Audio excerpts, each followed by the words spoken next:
Policy and Government Relations Committee meeting of the School District of Waukesha Board of Education. I hereby call the meeting to order. We will start with public comment. Do we have anyone signed up for public comments tonight? We do not. All right, thank you very much. Can you verify the meeting was posted properly? Yes, it has. All right, thank you. All right, so our first action item for tonight is approval of minutes from the last meeting of April 8th. I'd be looking for a motion for approval. I so move. Thank you. I'll second. Seconded by Mr. Borowski. Any discussion? All in favor? Aye. Opposed? Abstentions? All right, passes 5-0. All right, our first item for tonight is a discussion item around policies 3431 and 4431 dealing with employee leaves policy and technical corrections. Dr. Siebert. All right, thank you, Mr. Wad, and welcome to the Policy and Government Relations Committee, everyone, our new group.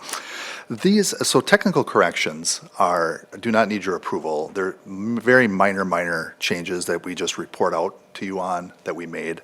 And in this particular case, with both 3431 and 4431, it's spelling out the actual words family and medical leaves of absence as opposed to just having the term FMLA be included. And then it's correcting on the second page, there's the word days, I believe, with an apostrophe, and it's taking that apostrophe out, so it simply says days. So those are pretty straightforward. And then, with your permission, Mr. Watt, I'll just go right into the 9140. Yes, please do. Yes, thank you. So secondly, 9140, Citizens Advisory Committee, that's another technical correction. It adds up into the first paragraph. So Citizens Advisory Committee is the one we've had most recently. We had a COVID reopening committee. Mr. Como, when he was the president, appointed that committee and then appointed Mr. Montijo, who was a board member at the time, to be the board rep. And we had our medical advisor, community members, parents, and then a smaller number of district staff that would meet on a every other week basis. Dr. Cook ran that, and I came in and joined it. That's an example of a Citizens Advisory Committee. So what it does in the first paragraph is it says, it expands the board creating the advisory committee to otherwise provide for, if it's provided in policy. So for example, policy 2414 on human growth and development calls for a Citizens Advisory Committee. So we do have a policy example where it's called for, or as required by law. So we could pontificate that perhaps like with Act 20, the new reading bill, maybe there would be a Citizens Advisory Committee that would be required by the state or something where you'd have to involve people, just, making that up. But that would allow, this policy, technical correction would allow us to do that just because it was required by either federal or state law. So a couple of simple little technical corrections there just for your awareness that we will get approved through Neola and then update those 3 policies. So any questions on those? Can we discuss, even though that isn't something that's, Oh, something else in the policy? yeah, something that's in the policy per Oh, if se? you'd like to, sure. As I was reading about the leaves, I couldn't help but think of the discussion that we'd had at the superintendent's, the Discover SDW Oh, the other yes. day. As I'm reading through the leaves, there's so many of them that are for good causes that are unpaid. So if someone wanted to be part of a volunteer fire department, emergency medical technician, first responder, ambulance driver, and have a job in the district besides, their work would be unpaid. It'd be an unpaid leave, type of a situation. And I couldn't help but think that, it also goes on, like if you'd be involved in an organ donor situation, and I was really close at one point to being, in a situation like that. And that again is an unpaid leave. And I'm wondering if we could talk a little bit more about the concept of potentially looking at paid time off as an option in the district. you know, in situations like this, it'd be nice to be able, if you've got a bank like I had accumulated over years and years of not being sick very often, you know, to use for situations like an organ donor type of concept. You know, that there'd be a paid time off situation that you could use that medical leave in that context, not just for sickness, you know, per se. But that's, again, totally unrelated to this bill, but not. Yeah. It'd be something, I guess, to recommend to the HR committee to potentially think about paid time off as an amazing benefit to transition. Right now, staff only has one personal day each year. And that is very limited if you'd have situations like this, that even to have the time to go vote, you know, it would be unpaid leave, you know, et cetera. If I may, if I may, Chair. Thank you, Mr. Watt. Thank you, Ms. Voigt. I definitely don't have an issue with that. I think that if employees, my opinion is that if employees have accumulated sick time or this is something that's close to my heart too. I've been discussing with employers and even in my own like personal life. If employees have accumulated sick time or any additional time, that is their time, and I think that we should allow those employees to use it as they see fit. Or if they choose not to go that route and want to do the unpaid route, that's totally fine. But if they've accumulated that time, they also need to understand that by them using it for that, they won't get it back for anything else. You know, understanding that, I think that's a fair judgment. I think that's a fair statement. I think that's being very fair. I don't think that employees should only be limited to what they can use the time that they've earned. I think that if they've earned it, they should be able to use it for what they see fit. But again, understanding that on the other side of it, understanding that if they choose to use it for right now for something else, that they can't go back is gone. So giving them the autonomy and the option to make the best decision for them and their families and what they think is best for the time off, I think is beneficial. And I'll just leave it at that. Oh, fair points. Quick question, Darcy. Yes, So, does the district discern, are there two different buckets of time off, say, for sick time versus vacation time, or I have to plead Yeah, that. no, that's absolutely fine. So there's a bank of sick leave, and then Mrs. Voigt pointed out there's a personal day that comes in one day, that's at an employee's discretion. The PTO concept is quite popular in the private sector, relatively new to the education environment. The Wauwatosa School District started using it this year. And so Mrs. Thede and the other HR colleagues have been working with Wauwatosa to understand what does that look like and how is that working. I would have to assume there's a significant cost associated with that, right? Because you would have to, not only would you be paying the employee, but we would also have to be paying a substitute for the time that person is out. Correct. While I certainly would not want to discourage anyone from some of the leaves that are called for in here, I don't know that we want to incentivize them either at the cost of our district, at the cost of the district. So just Sure. kind of offering the opposite side of that, Yeah. of that discussion point.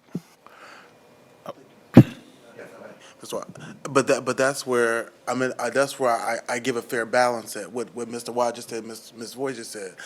What I'm saying that if teachers, if they've earned that time, it's not costing the district anything because they've accumulated that. It's their money.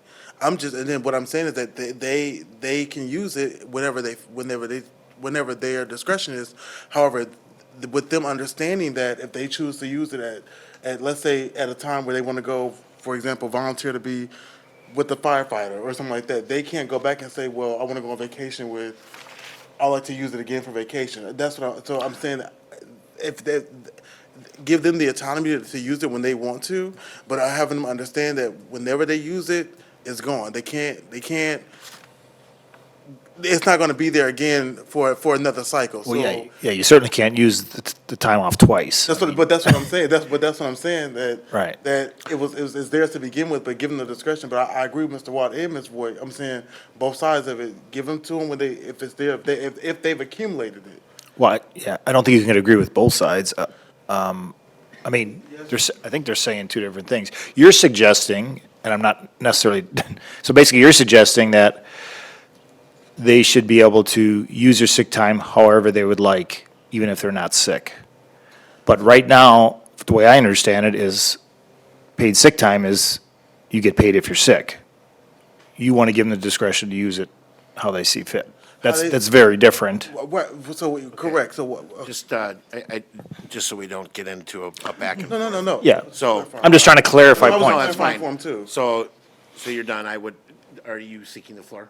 Yes. Okay, go ahead, Mr. Moore. No. Sorry, I was just trying to clarify, Ms. Brodsky. He made a good, to clarify. Yes, that's what I was saying. That give the employee the autonomy on what's best for them to use it at the time, because everybody gets sick at different times. Everybody and some people may just bluff off a cold and just come to work. I don't know. I've had coworkers that have done that. I've had coworkers who did not do it, who called off. So I'm saying that the employee should decide on when it's Okay. because they may have a circumstance that come up in life where all they have is sick time to use, and they really need that time to go take care of something that is very vital in their life where they have to leave work. I'm just saying, give the employee the autonomy if they've accumulated it. I think we've understood your point. Yeah. Yeah, no, I think we understand what you're saying, or at least I do. Can we just go back to Ms. Voigt's point? So you had mentioned something, I'm not exactly sure what you're suggesting, that we consider those changes now, or it goes to HR committee, or what? So I just want to understand what you're suggesting. It was more like a wondering, as I was looking at this leave policy. Sure. That there are so many that are unpaid, that fit in this category, that it would be interesting to look at in terms of a potential benefit, that some could potentially fit in that category for paid time off if we wanted to make that benefit available. It's just a wonder. Yeah. Yeah.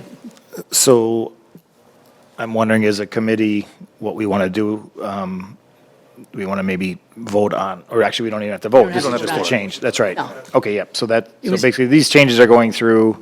Yeah, so with the technical corrections, I don't believe we vote on those. No, right? we don't We need to. simply authorize you to make them. Right. Okay. And in this particular instance, the ongoing discussion around the different types of leaves, we certainly could. I'll talk to Mrs. Theedy. I mean, that's something she has been talking about, that they've been talking about as HR chairs, or committee superintendents. And she can talk with Mr. Borowski as the HR chair, and perhaps it's a topic that comes up in the HR committee in the future. Right. Yeah, so I wanted to understand Yeah, what you were suggesting. Thank you, Dr. Seaver. I think that's an excellent point. That is probably better discussed and considered through the HR committee, so. All right, any other discussion on the technical corrections for leave or the Citizens Advisory Committee policies 3431, 4431, and 9140? Nope. All right, seeing none. We move to policy action items under Section E. First up, Policy 7250.01, memorials for staff and students. Dr. Siebert, would you like to present that, please? Certainly, Mr. Watt. So this is one that you've seen recently. This is a new policy for those of you that were on the committee. You passed it back in April. We shortly thereafter had our first example to work through with it from Rose Glen. And we actually had Melissa Nicolak and Kate Halliburton at the F&F committee in May, I believe, to talk about a request for a deceased staff member that they wanted to do. And at that time, we had sometimes policies like read well, but then sometimes when you implement them, maybe they aren't implemented the way that is the easiest or the most comfortable. And so what we kind of found, and we had some board feedback, was that I think it's difficult it seemed clumsy, if you will, for the board to have to discuss or the committee, what you may or may want to do for a memorial for a staff member, and ask questions when you're talking about someone who has passed away and the school is trying to do something kind for them. So I think in this policy, there are some good pieces around encouraging scholarships and blood drives and so forth. I think the suicide comments are strong. What we discussed as a possible solution for your consideration, as opposed to those memorials that are permanent having to come and be approved by the board, could they be rather approved by the superintendent, which also means designee? So in that particular case, Mr. Clark and I went out to Rose Glen, talked about what they wanted to do, then brought it forward to the committee. So the superintendent, after consultation with the board president, and then there'd be just a report out to the board to say, we approved this particular non-permanent memorial in the name of X at whatever particular school. We certainly would be open to other suggestions. That was one I just thought that maybe would make this a little more free-flowing and not put any committees or any board members in difficult spots, but you'd know that you'd have the board president overseeing it as well. Mrs. White? This is so very closely related to 7250, the policy on naming of school facilities. And I had worked with that, trying to name the cafeteria at Les Paul, not that long ago, so I'm very, very aware of it. And one of the things from that policy that I think we should consider incorporating into this one is the last sentence in the second paragraph under naming of rooms, schools, or subparcels of land. Okay. Because in this case, the kind of area in the playground, back, bus drop-off, kind of thing would be a parcel of land versus a spot in the building. Where a school is affected by the recommended naming, that school's site council will have an opportunity to act on the recommendation prior to the recommendation being presented to the board. And I'm thinking before, and I think Rose Glen did it right. Before they came to us, the principal was on board, and I'm guessing their site council, their building is making this recommendation.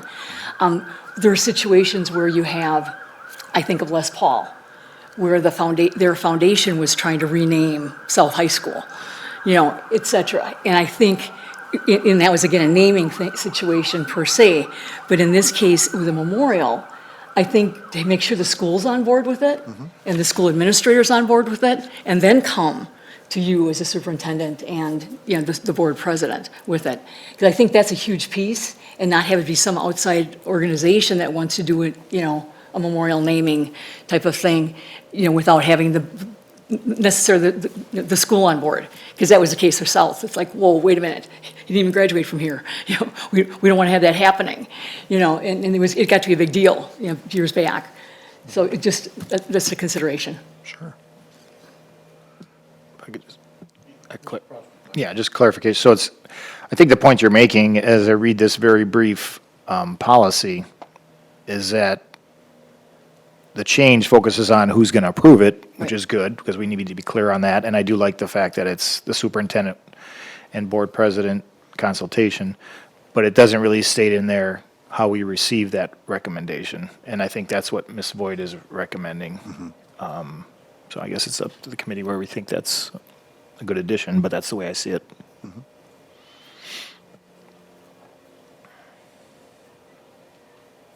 So, Dr. Siebert, I guess one of the things I always try to anticipate, perhaps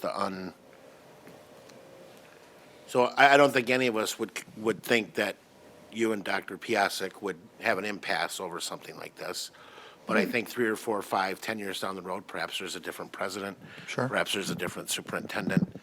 I wonder how this policy gets interpreted if there is a difference of opinion on whether or not it is appropriate, whether it's because of cost or some of the other reasons why you might want to reconsider a different type of memorial than maybe what's being proposed. Do we need to include any language that? It's a good question. I mean, yeah, you could have a disagreement, certainly between those two individuals. That's true. And so I'm certainly open to Mrs. Voigt's wording. I'm open to yours. I mean, if you'd like us to kind of take this back, spend a little more time on it, I don't think it's a time-sensitive issue by any stretch. We'd be more than happy to do that. Do we have any other potential memorials that we think are going to be proposed in the next month or two that, None that I'm aware of. Okay. No. yes, Ms. And just by way of background, since Eric would not have the benefit of our previous discussion, when it came up, it was like, we give you permission to keep going with the grounds work that needs to be done, and then we'll get, in terms of the naming plaque or whatever, we can get back to you on that, but they could proceed with, like the concept, the way we left it at the last discussion. Mr. Moore. I guess I'm wrestling with the board president piece of it, and maybe correct me if I'm wrong, maybe I'm misunderstanding something here. With the fourth paragraph, the third paragraph says, memorials are permissible only if the proposal is approved by the superintendent after consultation with the board president.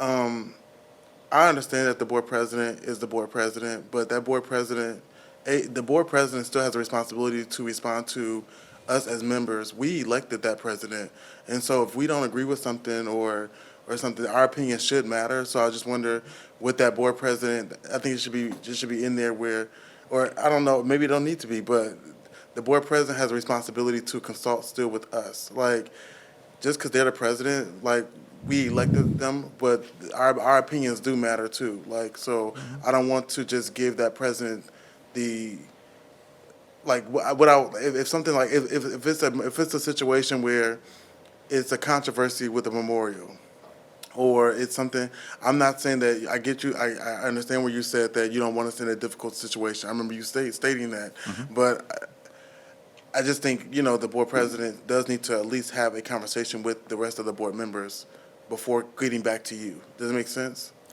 I see what you're Yeah. saying. Are you saying in general or only if there's a disagreement?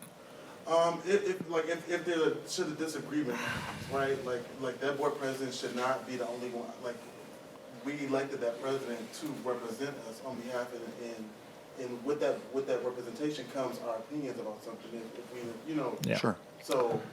Okay, yeah, I just wanted a clarification because I think, Dr. Seaver, you said you're going to take it back to consider some Yeah, we can definitely consider some different alternatives. What I was trying to do is kind of find the sweet spot, if you will, between having it go to a committee, but also having some board input. But maybe there's a different way we can address that too. So I'm more than happy to continue to think about this and work with Mr. Watt as the chair to figure out if there's some other pieces we could build in here. Yeah. I have just a question and a comment. Yeah, go ahead, Mr. Borowski. Sorry, did you want to go in? So question first, and I think I know the answer, but there's an awful lot of policies out there. I don't know that, is there another one out there where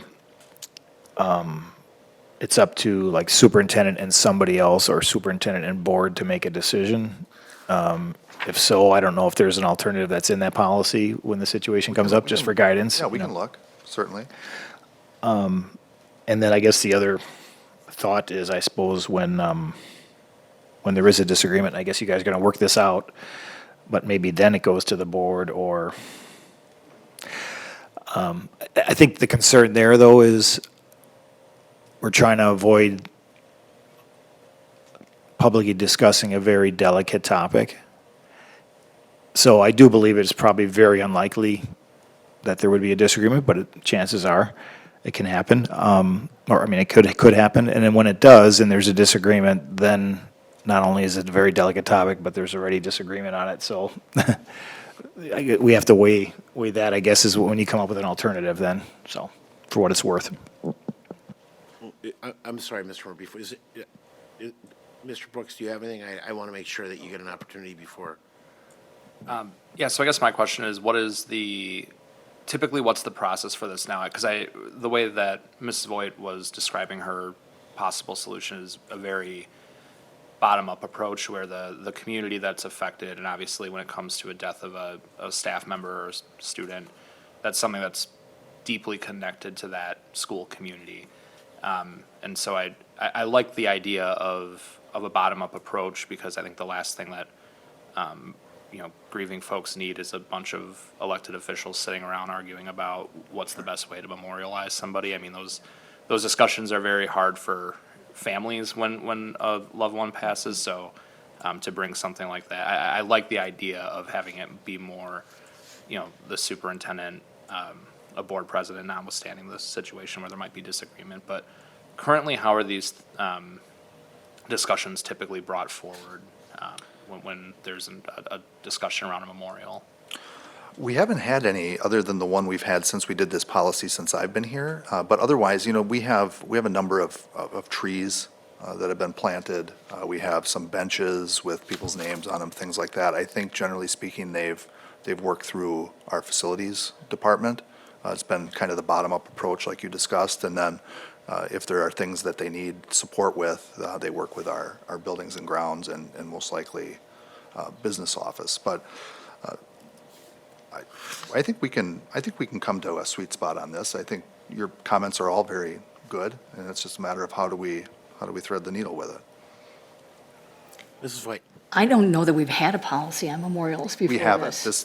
before this, right. As I think back, we put plaques on the wall when teachers passed away at North High School over the years, and never got any special approval for it. I think the only time it had gotten, attention was when you went to name a place.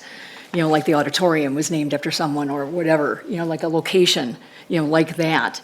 But typically, I don't think there has been. No, I don't think so. I know one situation we did at North, and that's why I'm really feeling the need to make sure the school's on board with it, was to plant a prairie in memory of one of our teachers who passed.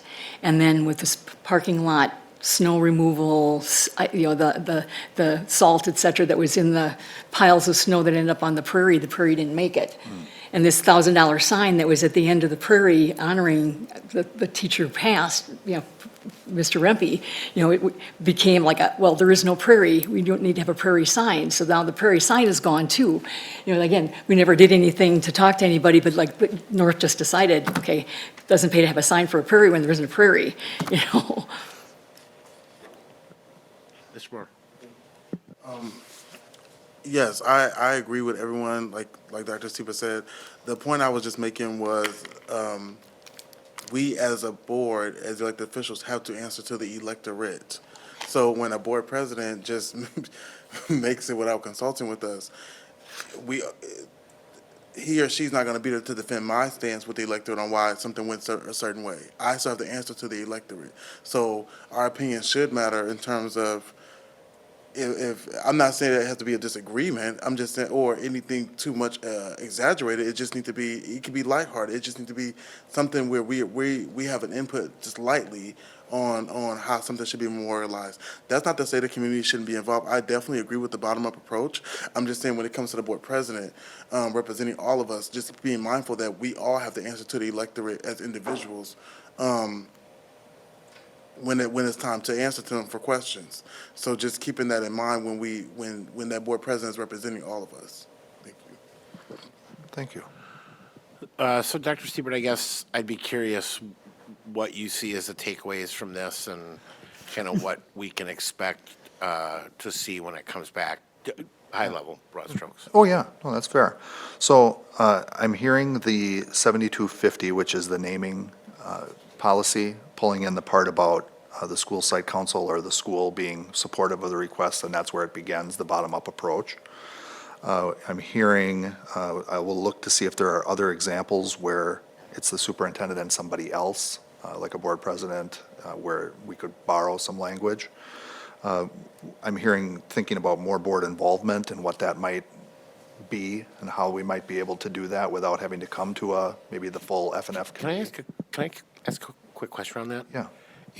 Would there be any way under which we could have that discussion in closed session? Is there any legislative language that would allow, if there was some sort of and I'm trying to imagine a scenario where there might be disagreement.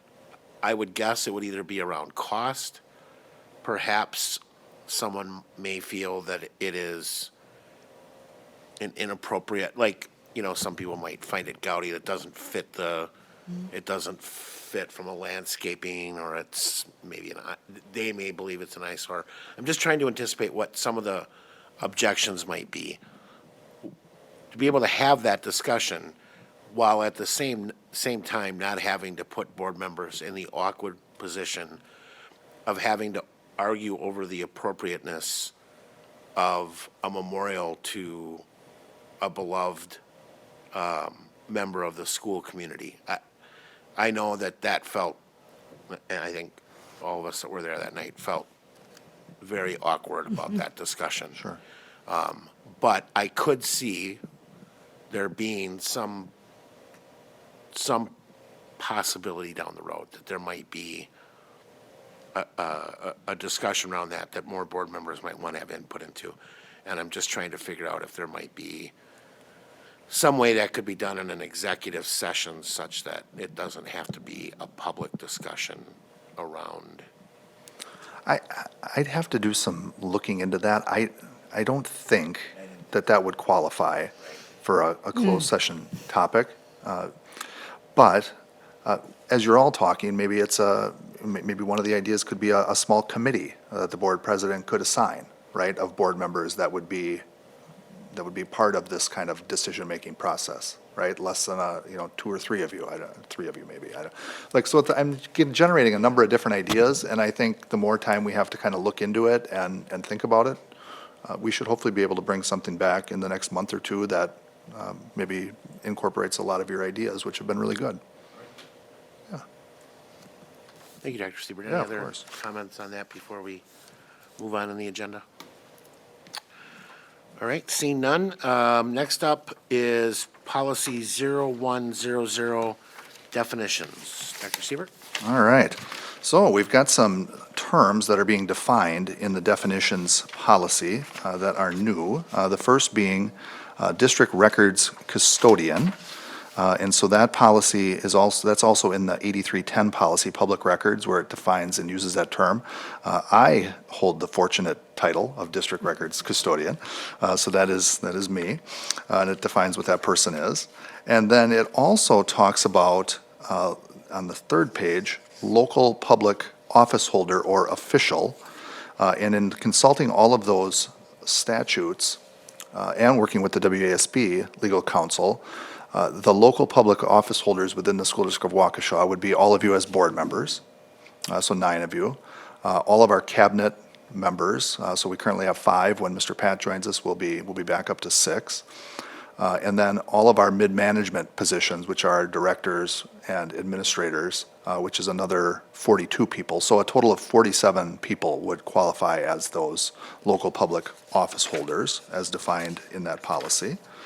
And then the other thing it does is just under superintendent, it adds in that in some districts it's called district administrator. In Waukesha, we use the term superintendent in the policies. And so then it refers to that in both policy and administrative guidelines. When the superintendent is capitalized, that is what also authorizes the delegation of responsibility. So it'll say superintendent, but it might be the deputy superintendent does it, or it might be the chief finance officer does it. It gives that flexibility depending on what the topic is. So some subtle adjustments there, but nothing too earth-shattering, I don't think. Thank you, Dr. Siebert. Thank you. Discussion? Questions? I do have a question. Thank you. So are you saying that in every policy where the superintendent can name a designee that's going to be capitalized Yes. for us to indicate that? Okay. Yeah. I just wanted to make sure that was, Yeah, no, it's a good question. all righty.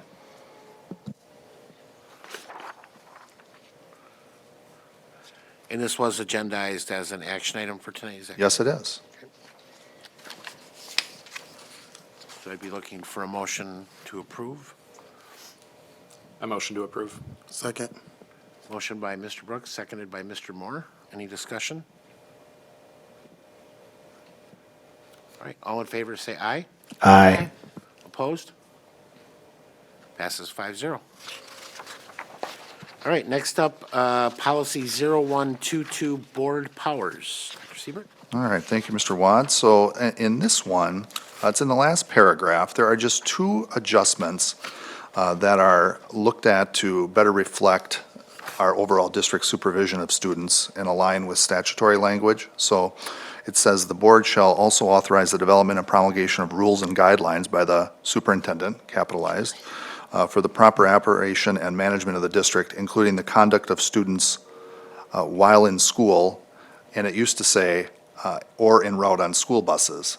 Those are the two. Now it adds in at school functions or otherwise under the supervision of school authorities. So school functions, proms, athletic events, musicals, plays, all of our school rules are still in effect. Similarly with, under the supervision of school authorities, when I give you, like on Wednesday night, the overnight field trip report, we have teams and groups that go all over the state and the country for different events. All of our school rules are still in effect during those examples. So I think it strengthens the policy and essentially outlines what it is that is our current practice. Questions, discussion? All right, seeing none, I would look for a motion to approve revisions to policy 0122, board powers. I so move. Second. Moved by Mrs. White, seconded by Mr. Moore. Any discussion? Okay, all in favor, say aye. Aye. Opposed? Passes 5-0. All right, and finally, 0144.3, conflict of interest. Dr. Siebert. All right, thank you, Mr. Watts. So this is a really simple one.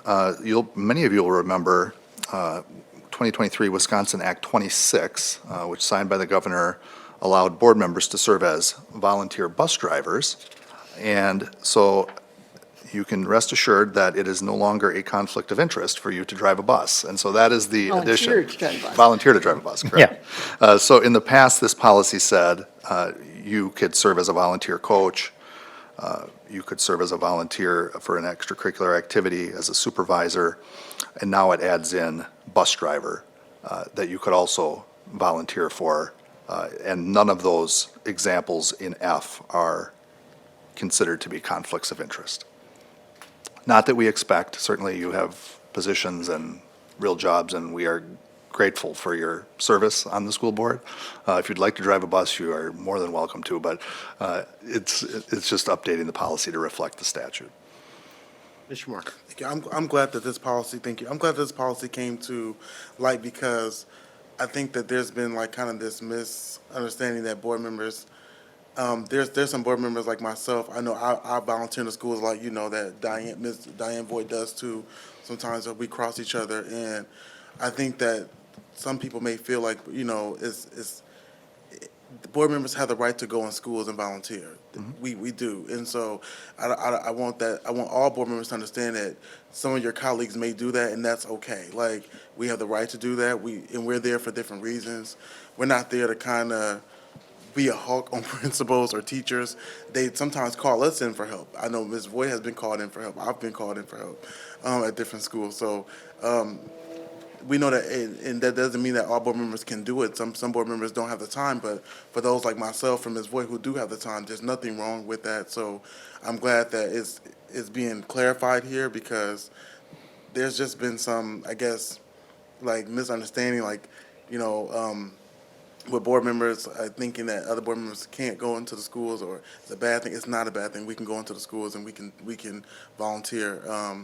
Like I said, so I'm glad that is actually in black and white, and that, you know, it's just brought to light that it's okay to do that. Like, so if you see one of us in the schools, it's okay. We're there volunteering. We're there taking care of things that the school may ask us to help with. So Sure. That's a good point, Mr. Moore. And apparently now it's in writing that we can show up to pick up their kids driving the bus. That is also So true, Mr. Watt, yes. Any other discussion?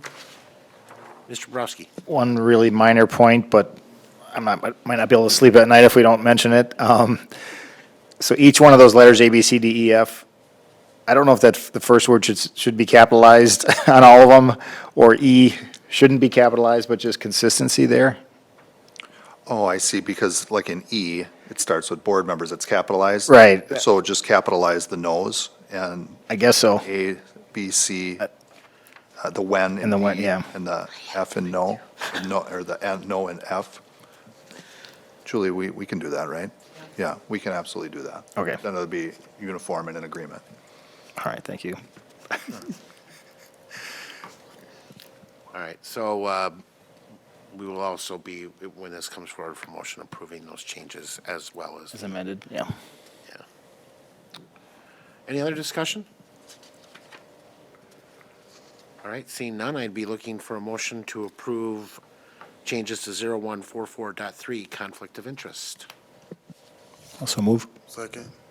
Moved by Mr. Borowski, seconded by Mr. Moore. Any other discussion? Seeing none, all in favor say aye.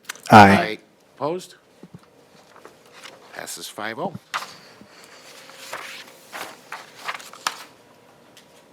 All right, next on the agenda, government relations discussion item, spring and summer legislative connections. Dr. Siebert, do we have anything? We do have a high-level update here for the committee. So as many of you know, there are new legislative maps drawn for the state of Wisconsin. There is a website by which you can look at those maps from 22 to 24, and then you can also look at who resides in your district. And for me in doing that, it was clear as mud. So I reached out to Mr. Brooks, who was insightful beyond belief with helping me understand who our legislators are. And so I wanted to thank you for that. That was wonderful. I sent emails to all of them last week, and I'll tell you who they are. So we still maintain Representative Scott Allen, who we've had for many years. We still maintain Representative Adam Nalen, who we've had. We have Representative Dave Maxey, who we met for the first time at the day at the Capitol about a year ago, advocating for the 23-25 state budget. And we now have Representative Cindy, how do you pronounce it? Duco. Duchow. So it's spelled D-U-C-H-O-W. So she's now with us. And then on the Senate side, we have Senator Julian Bradley, who we did not have in the past. We have Senator Rob Hutton, who we met for the first time at the day at the Capitol. He's relatively new. And then we maintain, in a very small segment of the town of Genesee, correct, Mr. Brooks, Senator Chris Kappinga. So, big district with a lot of different municipalities that are part of us, so a total of 7 legislators that we connect with. And what I'll do is I will set up meetings with them to get them into the district to, in some cases, meet them, right, and get to know them, because some of them are new to us. And in other cases, continue to build that relationship, find out things that they're interested in, things they'd like to see, and then have the opportunity to bring them back into the district and back into the schools in the future once we develop some of those ideas. And once I start hearing back from them, what I'll do then is I'll invite you as a committee to join us for those meetings, and I'll understand if you can, and I'll understand certainly if you can't. And then we can report out on those, how those are going at our future meetings, because it'll be a relatively quiet, would you say, Mr. Brooks, now with the legislative session being done until 2025? I sure hope so. Yes. Yeah, no, it should be relatively quiet for the remainder of session. I think it's a good time for lawmakers to get out in the community. I know they always appreciate the opportunities as well. Sure. Yeah, well, and thank you again for your help. That was insightful. If you haven't looked at those websites, when you're trying to overlay like what it was to what it is now, and now all the district numbers have changed. Well, maybe not all of them, but most of them, it seems. And then there's nothing that you can just like say, this is the school district of Waukesha. You have to kind of do it like based on where you know the boundaries are. So it's not easy. And to your point, using the filter of what legislators reside in my district is maybe the safer way to do it, which I wasn't using. Yeah, I know that's something that's been confusing, because there's an option that says who represents your 2024 district and legislators who reside, but the who represents your 24 is tied to their current number. So for example, on the legislative website, if you live in Waukesha, it says that Representative Wickers represents your district. That's because he represents the current 82nd, but his actual district is Muskego. He doesn't come up to our school district. So looking at who resides in your district is typically an easier way to go about it. Yes. And that was one of the I thought we had him now when I asked you, but you helped me understand that we don't. So I'll let you know as I get those organized. And we did them a couple of years ago, like doing them at this time when they're not in session is the best time. And then trying to find some time in the fall to get them into the buildings to see the things that we learn about from the spring and the summer will prove to be beneficial, I think, as well. So those maps don't take effect until next year, correct? Did you say January? So it's kind of legally unclear, because our state Supreme Court hasn't really ruled on that, and there's ongoing back and forth. It's from our understanding and how, in my day job as a legislative staffer, how I explain it to people is that, we represent you through the end of the calendar year, but we won't be necessarily on your ballot in November. So, the way that I understand it and view it is that those current elected officials were elected to either a 2 or 4 year term that runs through the end of this calendar year. So if they were your representative prior to redistricting happening, they are your representative until the end of the calendar year. So just a quick follow-up to that. Do we know in the case of Senator Kappinga or Senator Bradley, are either of them up for reelection this November? We know all the assembly reps obviously are, but. Yeah, so this is a year where the even-numbered Senate districts are up, so Senator Chris Kappinga will not be up this fall. His district, I believe, gets pushed kind of more north into like Lake Country and even goes all the way up to Hartford. Senator Bradley, who currently represents the 28th district, which does not include Waukesha, but the new one does, and he's running for the new 28th Senate district, so he will be up this November.